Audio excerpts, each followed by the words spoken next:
ces propos de circonstance.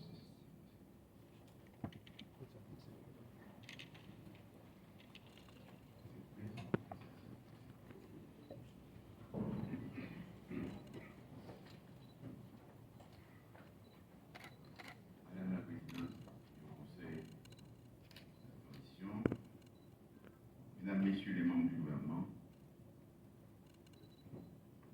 Monsieur le Président, et les magistrats de la Cour de cassation, de la Cour supérieure des comptes, du contentieux administratif,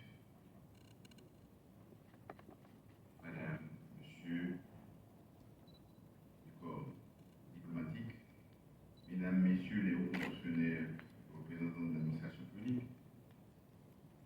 Messieurs les membres de l'état-major de l'armée, des forces armées d'Haïti et de la police,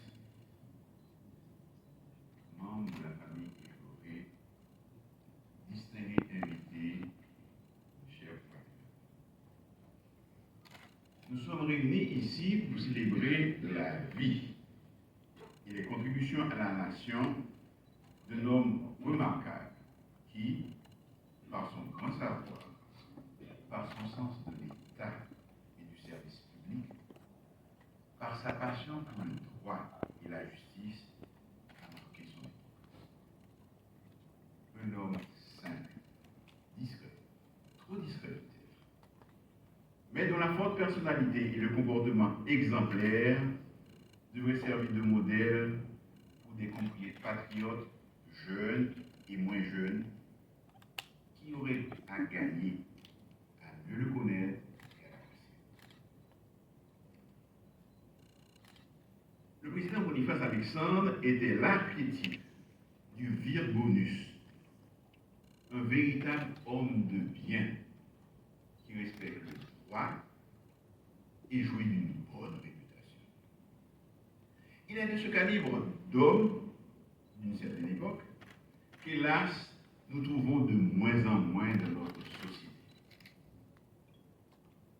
Depuis son décès, j'ai entendu les femmes et les hommes de loi dire tout le bien qu'ils pensaient de cet homme vertueux et respectable.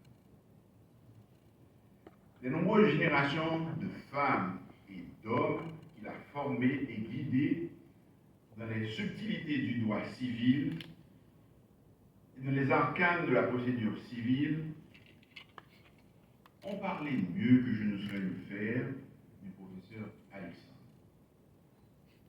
Ils ont en maintes occasions exprimé leur gratitude à son endroit pour leur avoir fait profiter de sa maîtrise des questions juridiques.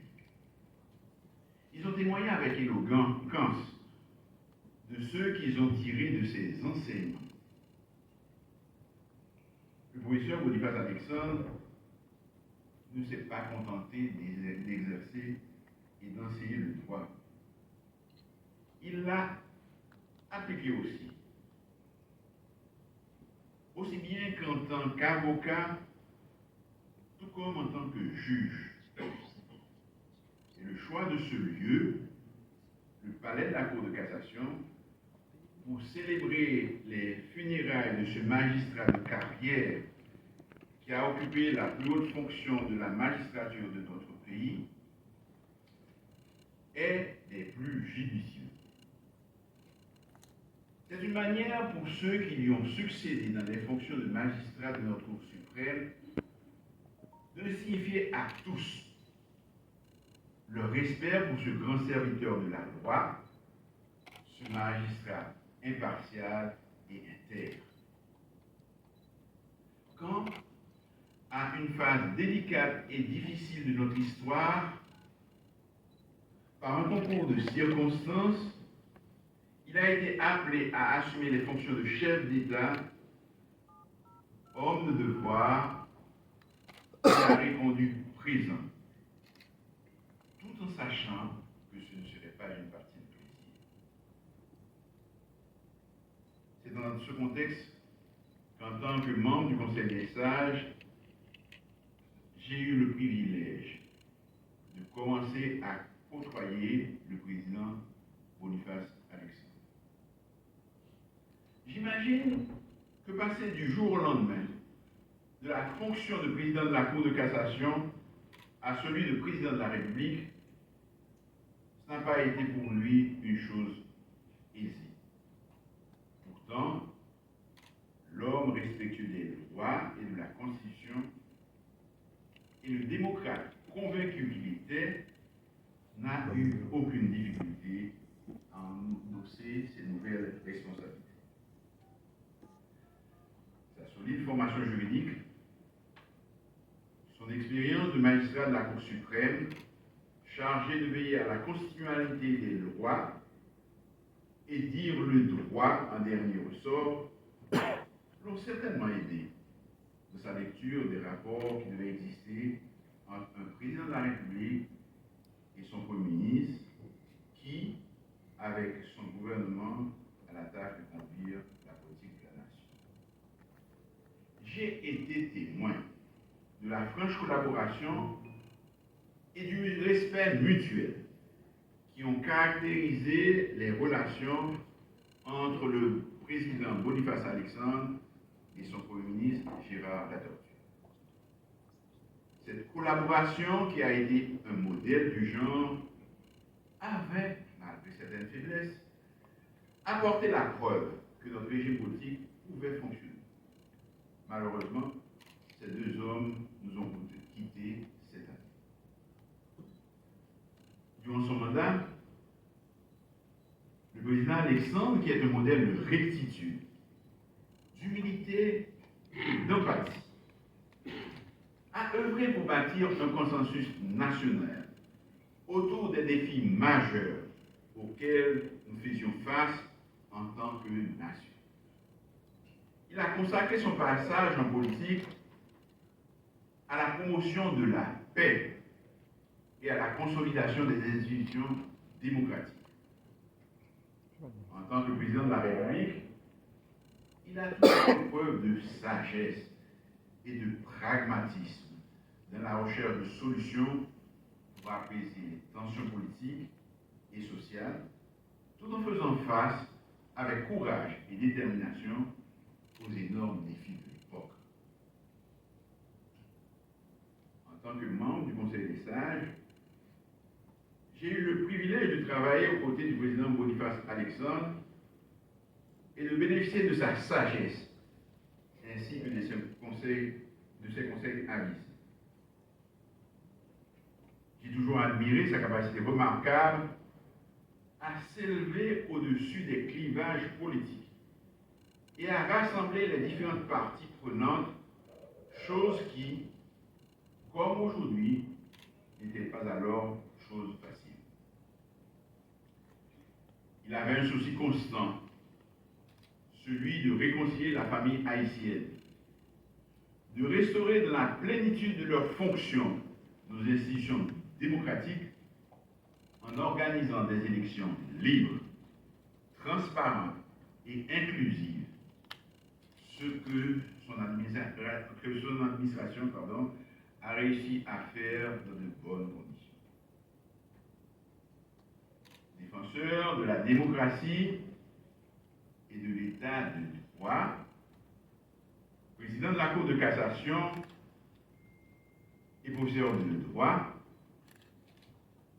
il a laissé son empreinte indélébile dans l'histoire de notre système judiciaire. Sur la base des dispositions de l'accord du 4 avril 2004, sa présidence a été remarquable par une œuvre normative considérable. Il a ainsi contribué à la modernisation du droit positif haïtien. De nombreux décrets, plus d'une soixantaine, ont été promulgués sur tous les aspects de la République et continuent encore aujourd'hui à servir. Qui se souvient que c'est sous l'administration Alexandre Latortue que l'on a initié des réformes de la passation des marchés publics et que la CNMP, Commission nationale des marchés publics, a été constituée en vue d'assurer la transparence dans la commande publique, que l'unité de lutte contre la corruption a été créé en vue de moraliser la vie publique. Je ne vais pas tous les citer, mais ces quelques exemples suffisent à démontrer que l'homme à qui nous disons au revoir aujourd'hui avait une ambition pour notre pays et a voulu dans son domaine de prédilection qu'est le droit introduire notre système dans la modernité. La nation se doit aujourd'hui de manifester sa reconnaissance à ce lutteur infatigable qui n'a jamais dit non quand le devoir l'appelait. En effet, après avoir laissé le palais national le 14 mai 2006,